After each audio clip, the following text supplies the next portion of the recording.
A já už mám ve studiu jednoho z hlavních protagonistů reportáže, kterou jsme právě viděli, Vaška Formana. Ahoj Vašku. Ahoj. Vašku, jak ty si se vlastně k parkouru dostal?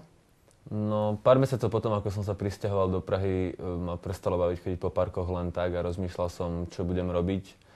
A videl som nejaké filmy, nejaké videá na internete a napadlo ma, že toto je to, čo by ma mohlo baviť. Našiel som parkour.cz, zistil som, či by som mohol prísť na tréning len tak bez prípravy. Bolo mi povedané, že budem vítaný, prišiel som a bol som vítaný. A jak dlouho děláš parkour? A teraz to bude asi 8 mesiacov. Pověz mi, jaký byly ty začátky, kolikrát byl vyvrknutý kotník, naražená holeň a podobně? No, tak vyvrtnutý kotník našťastie žiadny, ale narazené holenie som mal asi dvakrát. Je to dosť nepríjemné, veľmi bolestivé, ale neobmedzuje to nejak extra v pohybe. A celkovo začiatky boli veľmi náročné, pretože šport je to fyzicky náročný a človek musí mať naozaj dobrú kondičku, čo ja som vtedy nemal na začiatku, takže som musel veľa makať. Ty vaše tréninky jsou hodně náročné, my jsme to vlastně viděli v té reportáži, my jsme se i zúčastnili toho natáčení, takže víme, že to je fakt jako teda na kondičku velká zátěž. Jak často ty tréninky absolvujete, jak dlouho trvají? Tak teraz cez zimu bývali organizované tréningy raz, maximálne dvakrát do týždňa, pretože je veľmi skoro tma a vonku je zima, často mokro, sneh. Ale v lete, na jar už to začína. Budú sa organizovať pravidelne 2-3 tréningy do týždňa minimálne a potom každý deň môžete vidieť niekoho skakať na ulici. Chalani sa dohadujú medzi sebou. 4-5 krát do týždňa určite sa dá. Jak na vás ty lidi reagujou, když vás vidí na ulici? No, to je rozdielne. Niektorí sa zastavia, pozerajú, obdivujú, občas aj zatlieskajú. Iní sa chytajú za hlavu a tvrdia, že sme blázni, šílenci, že sa dolámeme. Ďalší majú veľmi negatívne reakcie v rámci toho, že tvrdia, že poškodzujeme okolie, že ničíme veci okolo seba. Takže rôzne reakcie, veľmi. Hele, co na to říkali třeba tví rodiče, když si jim řekli, že budeš dělat parkour? Věděli vůbec, co to je za sport? Tak nevedeli, teda respektíve mamina nevedela.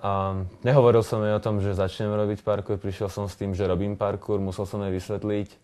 Ukázal som jej niektoré také miernejšie videá od svetových dobrých parkouristov alebo trasérov.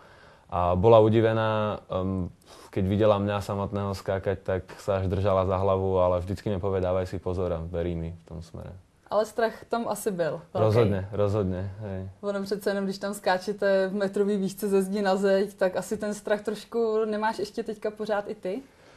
Strach je tam vždycky. Je to veľmi dobrý indikátor fyzické hranice. Keď človek má príliš veľký strach, s ktorým musí veľmi, veľmi dlho bojovať, tak mu to môže naznačovať, že telo ešte nie je pripravené na to, čo sa snaží. Samozrejme, strach treba v určitom momente prekonávať, ale je to dobré trénovať takým spôsobom, že človek robí rôzne skoky v nižších výškach, vo výškach, ktoré nie sú nebezpečné.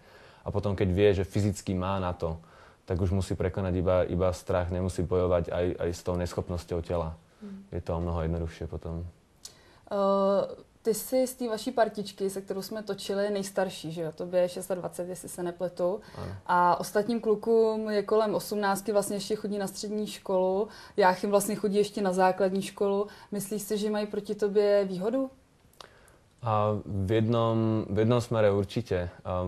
Taký Jáchym, ktorý má 13 rokov, v podstate je o 13 rokov mladší odo mňa, tak má minimálne od tých 13 rokov viac času na to, aby mohol skákať. A okrem iného bude v mojom veku, bude o 13 rokov skúseností ďalej, ako som ja. To znamená, že výhoda je to veľká. Či už teda z tohoto hľadiska, alebo z toho, že majú na skákanie možno viacej času tým, že chodia do školy a v podstate sa nemusia nejak moc starať o veľa iných vecí. Takže mají výhodu. Jak myslíš, že se ten parkour dá dlouho dělat? Přece jenom to je určitě velká zátěž na kolena, na klouby, tak do kolika to tak vidíš ty? Třeba, že budeš přeskakovat ty lavičky a podobně.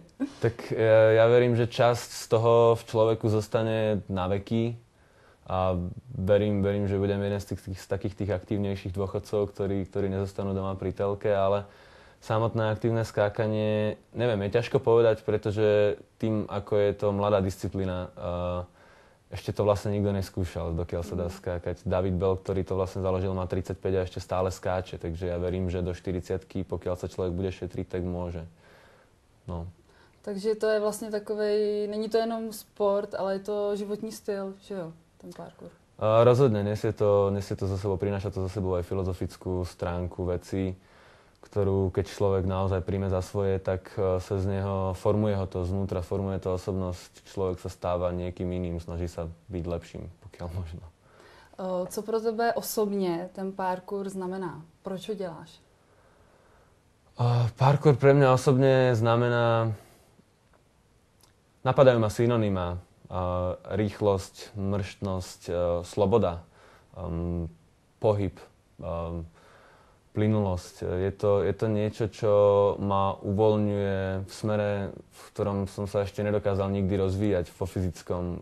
Vždycky som bol poväčšinou najslabší, najchudší zo všetkých okolo a je to niečo, čo mi otvorilo úplne iné obzory do sveta nejakého fyzického prekonávania sa samého seba, ktoré sa potom prenáša aj na tú mentálnu stránku človeka a je schopný sa vyrovnávať so situáciami, na ktoré ešte pred 15 minútami mohli vyzerať ako nemožné, tak viem, že všetko sa dá dokázať vlastne, čokoľvek sa dá prekonať, akákoľvek hranica sa dá prekročiť. Vašku, tak jo, já ti moc děkuju za rozhovor, děkuju tobě, hlavně i klukům, za to, že jste nám umožnili vlastně poznat parkour a zúčastnit se toho tréninku. Děkuju. Jasné, nie zač. A vážení diváci, já doufám, že se vám první díl Pohody pro mladé o mladých líbil a pokud budete mít nějaké tipy na zajímavé reportáže, tak nám je napište. Pište na adresu martinovska@publictv.cz. Mějte se krásně, příště zase ahoj.